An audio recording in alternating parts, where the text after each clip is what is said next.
Hey everyone, so a few weeks back I was lucky enough to speak at a conference called the BCX Disrupt conference, and I had guys like will.i.am and Malcolm Gladwell, and it's Gladwell that I want to talk about specifically today.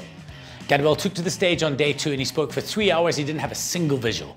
It was amazing to watch. But afterwards people were tweeting and writing and coming up to me knowing I'm a presentation guy and saying, look at that, Gladwell was so amazing, didn't use a single slide, this is how all presentations should be. No, it's not. Gladwell's amazing in the same way bacon is amazing, right? Bacon is phenomenal. If you give me a piece of bacon, I eat it, it's delicious. But just because something is amazing, it doesn't mean it can't be improved by the addition of eggs. And in truth, while I enjoyed Gladwell a lot, there were certain times when he was talking to us about a specific battle that, had he showed us, he was saying to us how the armies were set up and what was going on. He relied a lot on his audience doing a lot of the cognitive heavy lifting, trying to picture what this battlefield would look like and get it in order. Whereas if he'd just done away with his I don't use visuals thing and said, when he was talking about the battlefield, and said, well, have a look at this, and then shown a picture of that battle, then all of a sudden we would have been able to say, okay, now I can see exactly what it is. So I didn't have to use my cognitive bandwidth to do that. I could have used it for processing. Now, I don't want to take away from the guy because, again, he is without a doubt my favorite speaker. But I think there's a cautionary tale I want to say, and the first thing is this. I saw a speaker speak a while ago and he spoke about elite athletes, and he told us what the elite athletes, the 99th percentile does in order to get to that, that final 1%, these Olympic athletes. And the next day I was doing a talk and I did a bit of a rebuttal, and I said the problem is most of us were not the 99th percentile. Most of us don't have to turn off their phone while recording a video. That was embarrassing. Hold on. Hello, it's Richard. Hello. So the problem is that most of us aren't elite athletes. Most of us aren't trying to get to from 99 to 100. Most of us are trying to be above average. We're trying to get from 49 to 50 or 50 to 51. And it turns out the habits and the work ethic it takes to get from 50 to 51 is different from what it takes to get from 99 to 100. And in truth, yes, Gladwell is amazing and a master. But what Gladwell does really, really well is he worked with voice modulation. So he does what a lot of slides do for you, for the average speaker, for me, he does using something else. Let me explain to you. So I want you to imagine that you've got one of those old-fashioned typewriters, okay? And I want you to imagine that you are the typewriter, the typist, and your audience is the paper. Now what's happening is you're typing away, type, type, type, type, type, type, type, type, type. Now every now and then, if you remember those typewriters, that carriage moves, and then eventually the carriage gets to the end, and if you want to get it back again, you have to kind of push it back for it to go back in there, and then you can carry on typing. If you don't, you can keep on typing, but it's just like this blur at the end of the word. And that's what happens to speakers, is that we believe our audience is still there, we can see them, so we think they're still listening. But what's actually happened is they've gone into submarine mode. Right? They're staring at you, they're looking at you, but they're deep somewhere else. And you all know this because you've all been there.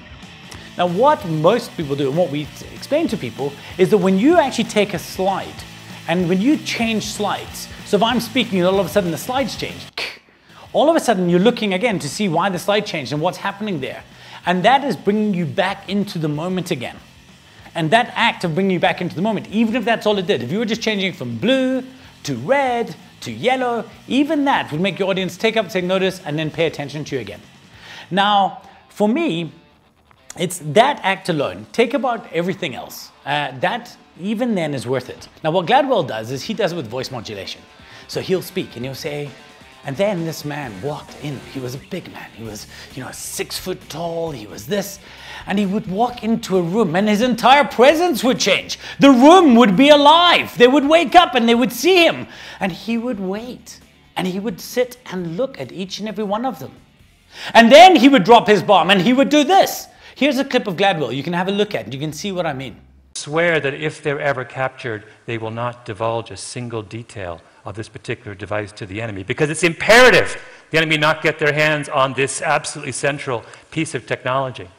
So he uses voice modulation to do what most of us have to do with slides. And that's why I say the worry is, if you go the Gladwell method, you have to improve a whole lot more as a speaker in order to get to that level. But there's another thing. Gladwell's a great storyteller, and you can leave and he's telling you 25 minutes to give you one little thing, one little tale. He's trying to prove a point of a big story. You know, your pride can get in the way, or don't be overconfident. And he'll tell you a big long story. And if all you remember at the end of it is overconfidence is bad, you've won.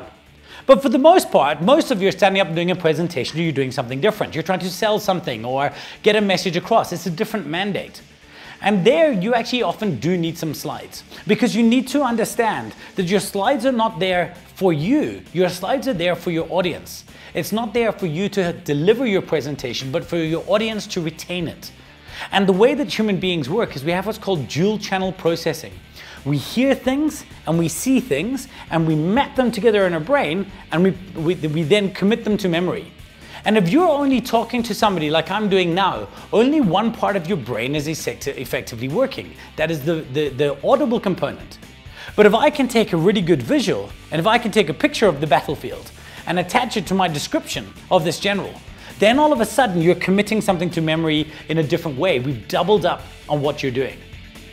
So you're not Gladwell, right? That's the key. And to understand that slides are not the enemy. Bad slides are the enemy. Don't blame PowerPoint. I always say blaming PowerPoint for a bad presentation is like blaming a pan for a bad meal. It's not PowerPoint's fault. Gladwell is a master, and we should be like him as much as we can and emulate him as much as we can. But again, don't see he's just great bacon, okay? And bacon can always be improved by eggs. And your presentations can always be improved by great, effective visuals, not just for you, but for your audience. Peace. Hi guys, I'm Faye from Missing Link. Thanks for watching the Get Rich Quick show. If you liked it, hit the like button right over here. And if you'd like to see more, hit subscribe right over here. We'll check you later.